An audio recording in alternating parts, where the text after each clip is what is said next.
So this week, a lot of things have happened. In particular, the multiple DMCA takedown notices that are being sent inappropriately all the time, but in particular, three notable ones this week that I thought we should talk about. You have Mendit Mark, who repaired a 25,000 pound, as in British pounds, a 25,000 pound amplifier. I watched this video, and when I watched this video, I thought, first off, Mark is a great technician. The techniques Mark used to very carefully document what he was taking apart, and the courage to take on a 25,000 pound value repair, to carefully diagnose the thing in a very short period of time to a dead capacitor, which I believe had shorted, and he used a thermal camera to reveal the source of the short and, eventually replaced it with a compatible capacitor. Basically, a completely successful repair. He was even very careful to make sure the finish on the product did not get marred by his repair or anything. He was very, very thorough. And thorough. And I thought it was a very good and normal repair video. And then I hear that he has received a copyright strike. This image that you see here is from his second video where he told us about the copyright strike. And this image is how he's trying to represent what it looked like, because he no longer wants to show images of the device. It's just an amplifier, or pre-amplifier, excuse me.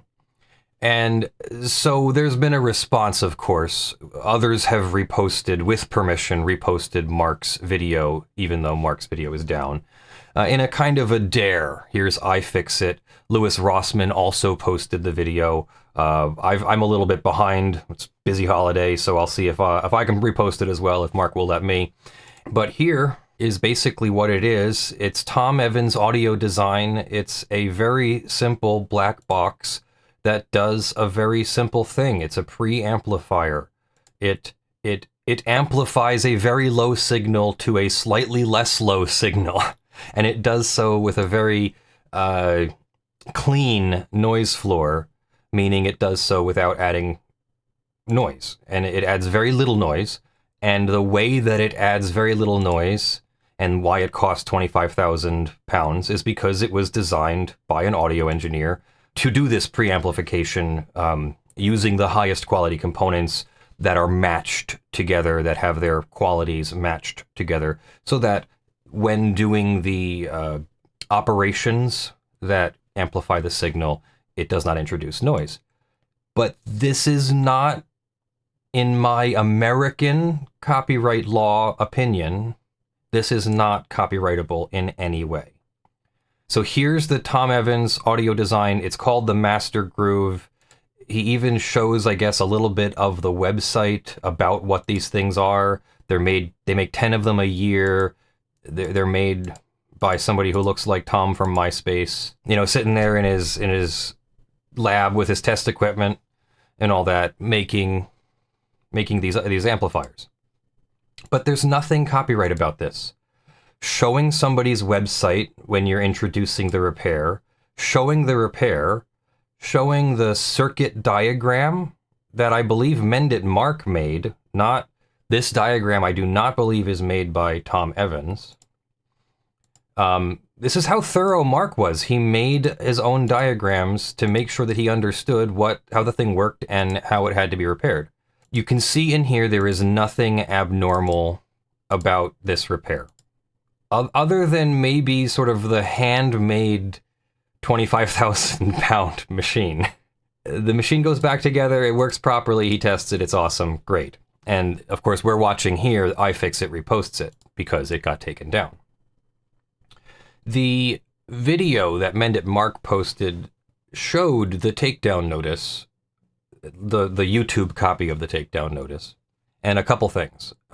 Mark appears to have replied to the takedown notice, and YouTube took his reply as a counter notification. and it was not a counter notification, so it was denied, and I don't know if he has another opportunity to counter notice. So that may have been a mistake to not immediately go get an attorney. Mark could have called me. I offered in his comments. Of course, I was too late. It's fine. But definitely, if you get an illegitimate takedown notice, it does not cost you anything to call a few copyright attorneys. You can search for people like me. You can ask me. I try to reply to everybody. I admit that I can't always reply to everybody, especially the farther and farther away from copyright the questions get. But call somebody. They'll quote you a price maybe and tell you they won't represent you unless you pay them. Okay. But there's also a few of us, probably more than a few of us, who will listen to your story and give you basic advice first. Like, don't reply to the takedown notice with anything less than a counter notification. So first, since we're going to talk about a couple of these, let's take a look at what the law says. This is the American copyright law. I'm assuming all of this stuff that's being taken down is being done under American copyright law because it's YouTube or it's through an American DMCA takedown notice. So it's Title 17 U.S. Code, Section 512, and there's multiple sections in here, and they are all about when a service provider is immune from copyright liability. The one we are interested in is Part C here, information residing at the direction of a user, fancy way of saying user content.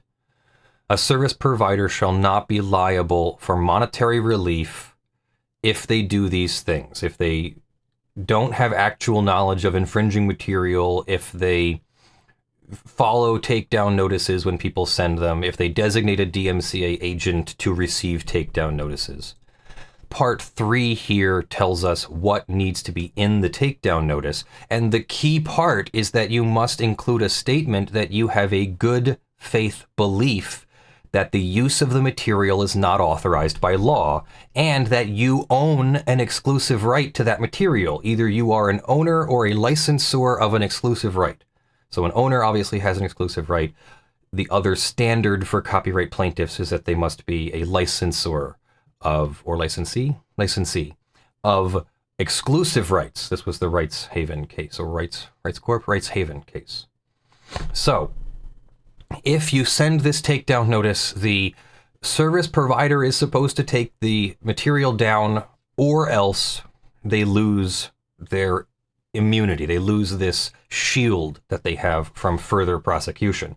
They can deny the DMCA takedown, they can leave the material up, but they're no longer immune. If it does later on turn out to be copyright infringement, they can be sued, and the plaintiff can win the suit, on the merits, if the material was really infringing. And now the service provider is liable, and not just the person who posted it. So what about this takedown could possibly be legitimate? I'm struggling here. First, it's a functional device. So we're not talking about a patent. No one has violated a patent by repairing a device. There is a little bit of an overlap here. If you buy a device, you own that device, you are allowed to repair the device back to functional condition. There's really no way you can own a device, ownership as in you purchased it, not licensed software or something like that. But there's really no way that you can own a device and not be allowed to repair it. This is the source of the John Deere tractor dispute, where they are trying to prevent you from authorizing certain parts unless they come from John Deere and are authorized by a John Deere technician who gets paid.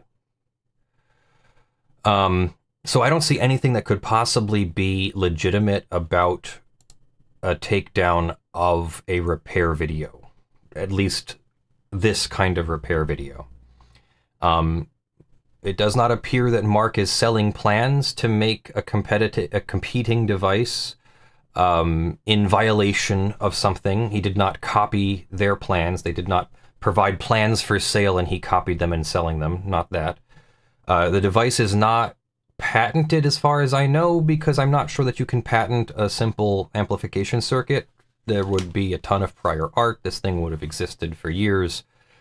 I'm not a patent attorney, but I'm going to guess that if this is not protected by patent, how about this? If it was protected by patent, they would have used that to take it down, but they're not. They're using copyright. They showed Mark showed the website for a moment. I don't think that's copyright infringement. It wouldn't even remotely be copyright infringement to say, here's the device that I'm repairing. Look at how remarkable it is. Definitely a fair use. That's reporting and commentary and transformative. You are not making the video to sell more Master Groove things made by Mendit Mark. You're making a video, if anything, to sell your repair services. If you're not also making your video to, just make YouTube revenue. So I can't think of any scenario in which this is a legitimate takedown. And I'm glad that the response is so strong by the community, but I'm also upset as a copyright attorney that we don't see more legal pushback on these things. In other words, there's a lot of publicity from the plaintiffs who take stuff down, but then there's not a lot of publicity from the defendants because the defendants don't fight and don't fight loudly and don't fight often. And they should. There is a provision in the DMCA that allows your attorney to recover their attorney's fees. So if you come to an attorney with a good case, you should be able to get a free attorney or get some kind of a deal because that attorney will be able to recover their fees, in theory, afterwards. Now, that's still a fight. I'm going through that fight right now with another plaintiff in a Strike 3 Holdings case in Hawaii. It's still a fight, so you still have to fight for your fees. It's not fun for the attorney, but you can, in theory, recover the several thousand or more dollars that it would cost to represent someone. So there should be plenty of young and upcoming copyright attorneys who are familiar with YouTube who would be happy to represent Mark. Mark is perfectly welcome to contact me, and I would be happy to represent him in this kind of thing as well. My first recommendation would have been to explore the counter notification, write up a good counter notification, and submit that to YouTube. If he hasn't done that already, he should talk to his representation about doing that if he has representation. So I think Tom Evans is completely in the wrong, and I'm going to also contact Mark about rehosting his video to sort of spread the word about these illegal takedown notices. YouTube, sometimes they'll take a stance on these things, but sometimes they won't either. It's their butt if they're wrong and Tom Evans decides to sue YouTube instead. In a similar vein, switching gears a little bit, still a DMCA takedown notice, still an illegitimate, we think, takedown notice, but it appears that United Health or United Healthcare is filing DMCA notices against Luigi Mangione, memes and images, and again, probably not copyright, probably not images owned by United Healthcare, but rather United Healthcare is betting that the damages from copyright lawsuits will be either non-existent or so low that it's better to keep these images off of the internet and try to quench the fire of whatever is happening, whatever is burning through America right now. Probably something that could have been treated preventatively, but cost too much. Anything related to parody merchandise that says deny, defend, oppose, family photos, memes are being taken down. 404 Media has a bunch of them. Let's take a look. So here's one of them. Rachel Keniston drew this meme, and she apparently had it on a TeePublic print-on-demand t-shirt type thing, and she got an email from TeePublic, "We're sorry to inform you an intellectual property claim has been filed by United Health Group, Inc. We have no say in what designs stay or go because of the DMCA." Of course, like I said, they do actually have a say, they just chose to be spineless about it. TeePublic doubled down and said it's a valid takedown notice by a proper rights holder, so they can't dispute it. And of course they can.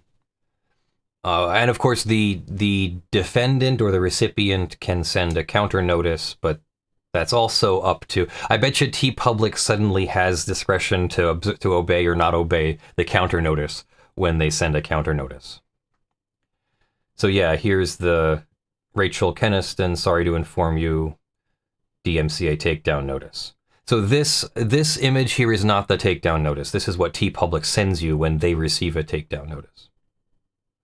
Keniston said it's not unusual for large companies to troll print-on-demand sites and shut down designs in an effort to intimidate artists. It's happened to me before, and it works.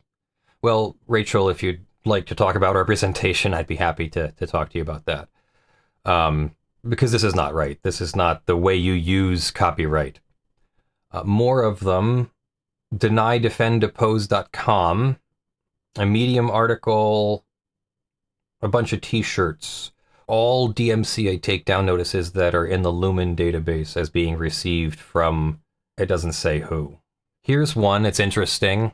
I'll zoom in a little bit. Here's Deny, Defend, Depose using the United Healthcare logo, I think.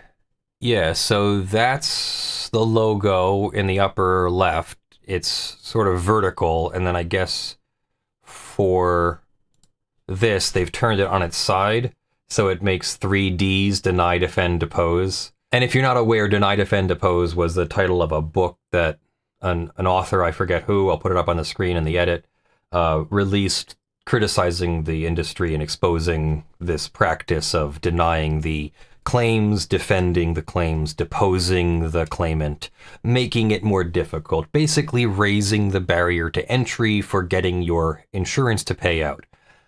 A phenomenon that is absolutely ridiculous to me, that you give the insurance company your money in the adult, the mature, the civilized practice of planning ahead, and then after you're planning ahead, after you have scrimped and saved so you can pay your insurance, when something happens and you're now destitute because you have lost everything because of your covered event, your covered loss, all of a sudden your insurance company doesn't want to give you any money? What? I never understood it. I don't understand the U.S. healthcare system. I'm really happy that I'm not a part of it right now. I had to make an insurance claim last year. I broke my phone, and they gave me very, very simple instructions: send us a picture and a receipt, and we'll pay it. And there was no issue. There was no denying, there was no defending, there was no forcing everyone into litigation, because then some large subset of people will not pursue their case because they hate litigation. It's disgusting, and it should be disallowed. It should be discouraged by the court system. The court system should adopt measures to prevent this from continuing to happen. The problem here is this is a logo, and it involves both trademark and copyright, so we have to do both analyses.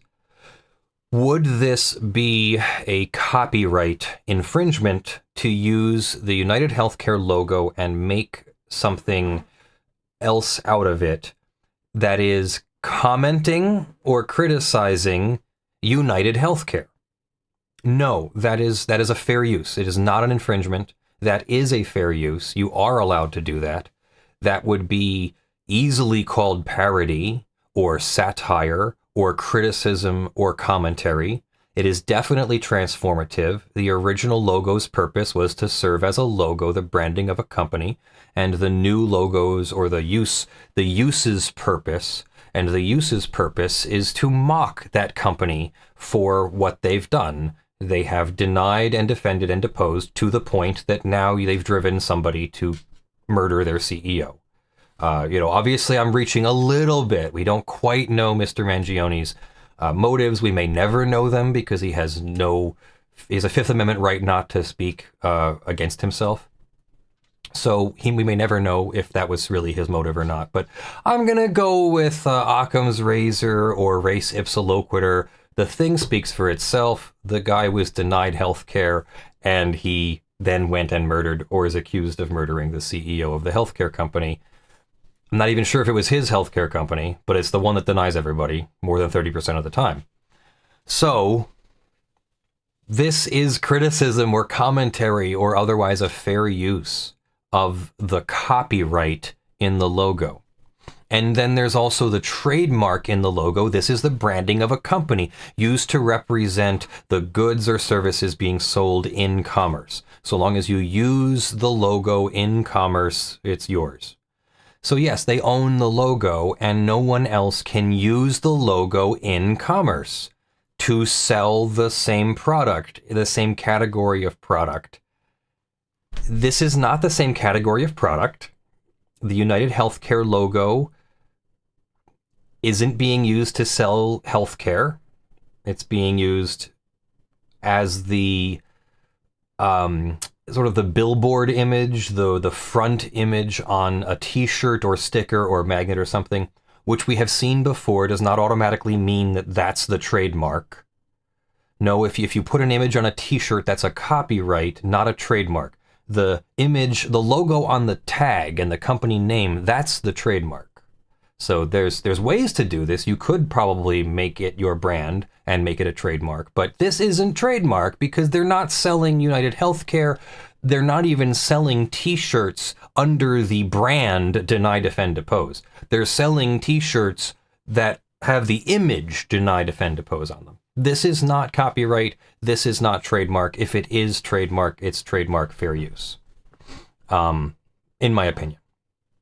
I'm not giving you permission to go use my name and say Leonard French told you could do this. You can hire me when my insurance can kick in. You can hire me and then I'll tell you. But no, this is not individual legal advice. So here we have more DMCAs. This one doesn't even use a logo. This just uses the words. You saw before from over here, you have to own the thing. So they claim to own Deny, Defend, Oppose. BS. They do not in any way own Deny, Defend, Oppose. Do you know how I know? You can't copyright short phrases, words, sentences by themselves. Deny, Defend, Oppose cannot be copyrighted. You might be able to make a trademark out of it. You called a company Deny, Defend, Oppose. You sold under a brand called Deny, Defend, Oppose. Sure, you could probably get ownership of that someday. Talk to your trademark attorney. It's not as easy as you think. They're also taking down, the blob of different people that I'm lumping together into the one video. A totally different person, not United Healthcare, but has issued a DMCA for a Mangione family photo. I found a copy of it here on the Wayback Machine. So this is a Nino Mangione family photo, which I believe includes Luigi somewhere in there. I have no idea where. And that is being taken down. I'm not even going to show it for longer than a few seconds. That is being taken down because I believe a family member has issued a takedown notice saying that it's not newsworthy, therefore not copyright fair use protected. It's not a fair use. Maybe that's the most arguable one. That's the most arguable one is that posting family photos. Now the family photo was posted on the politician website of Nino Mangione, who was running for political office. So the family photo was published publicly for the public's consumption. I have much less interest in it as a copyright infringement anymore, and I'm much more thinking fair use if it's already been published for the world to see, for everyone to evaluate this large, I'm assuming, Italian family who's running for office. Not the whole family, just the one person. So that's happening. You have wildly inappropriate DMCA takedown notices for the family photos of Luigi Mangione, for fan art of Luigi Mangione, for Deny, Defend, Depose, which is not at all owned by United Healthcare or anyone else for that matter. And then you have a DMCA takedown of itch.io. Let's take a look here. Bogus complaint disables itch.io. Google ignored the same sender for years. So itch.io, the entire domain was taken offline by Funko. I'm guessing Funko Pop. I have some of them. I have some of them in the background there. You can't see because that's the that's the full screen. That didn't really show you much, but I kid you not, says itch.io. Itch.io has been taken down by original Funko because they use some trash AI-powered brand protection software called Brand Shield Limited that created some bogus phishing report that our register obeyed and disabled the domain. So it was apparently a fan's website posted on itch.io, and instead of taking down the fan's website alone, they took down the entire domain. That doesn't sound very copyright friendly. I'm going to go ahead and say that the DMCA takedown notice is supposed to be targeted at the individual URL where the user-generated content exists. And like I said, when you file a DMCA, when you just make and send a DMCA to the DMCA authorized agent, you are making a statement that you have a good faith belief that the use of the material is not authorized and that you are acting on behalf of the owner or a licensee with an exclusive right.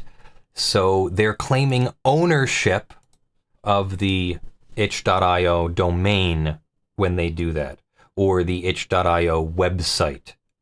That's different than claiming ownership of the allegedly improperly used material on itch.io, on a particular user's page. Lifo from itch.io explains the origins of their complaint. A DMCA complaint was the obvious mechanism to achieve the desired result. I'm the one running itch.io, so Lifo runs itch.io.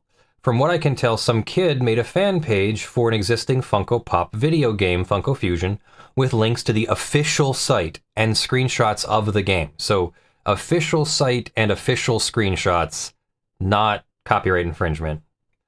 Brand Shield instructed the eradication of the unauthorized use of their trademark, so they issued an automatic cease and desist, it looks like. Cease and desist, yeah. And iwantmyname.com took down the disputed page after Lifo had expressed his disappointment in the responses from them. They disabled their account and confirmed and closed the case. Lifo received an alert on Sunday. I noticed the domain status had been set to server hold. I'm assuming no one on their end closed the tickets, so I went into an automatic system to disable the domain after some days. I've been trying to get in touch with them via their abuse and support emails, but no response. Wow. I honestly believe they are the malicious actor in all of this, brandshield.com.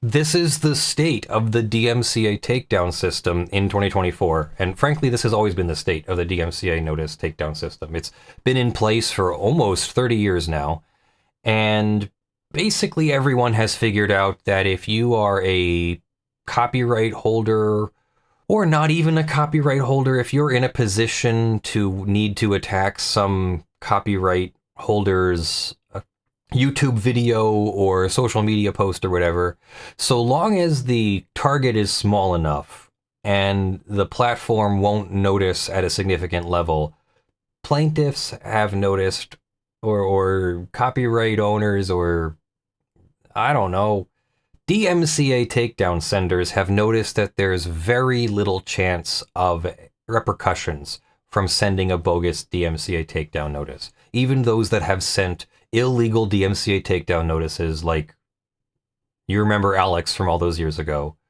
even that didn't have any huge consequences for the sender of over 100 illegitimate takedown notices.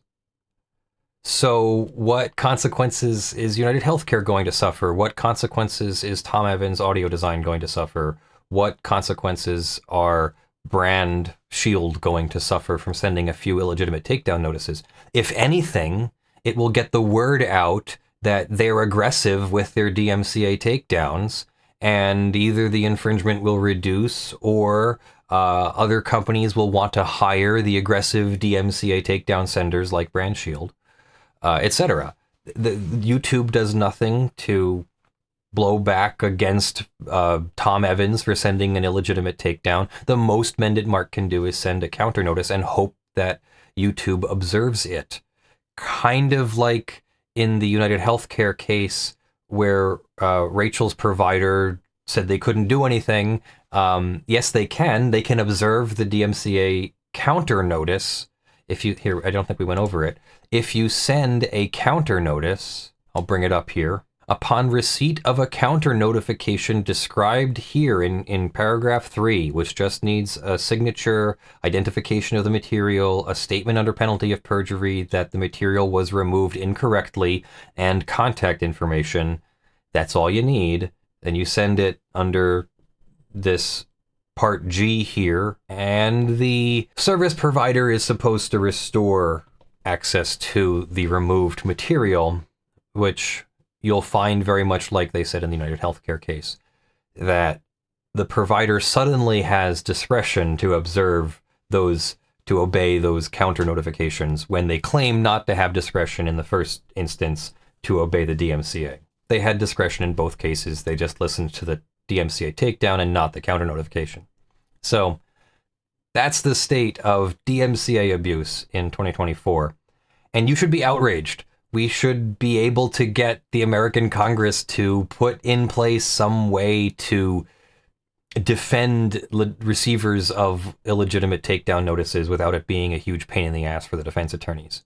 Because that's what it is. It's basically there's this easy mechanism to send a DMCA takedown, but then when YouTube doesn't obey it, or when a service provider doesn't obey the counter notification, there's no way for the defense attorney to do anything except sue in reverse, like be the plaintiff suing the sender of the DMCA takedown notice. When what we really wanted was the counter notification to force the provider to put the material back up. But then you could never force the material in the first place. The provider always had discretion what material they want to host. So it's hard for a government to say you must put the material back up. So I don't know how you give the DMCA teeth for the recipient of an illegitimate takedown. Let me know your ideas and your thoughts and your outrage in the comments below.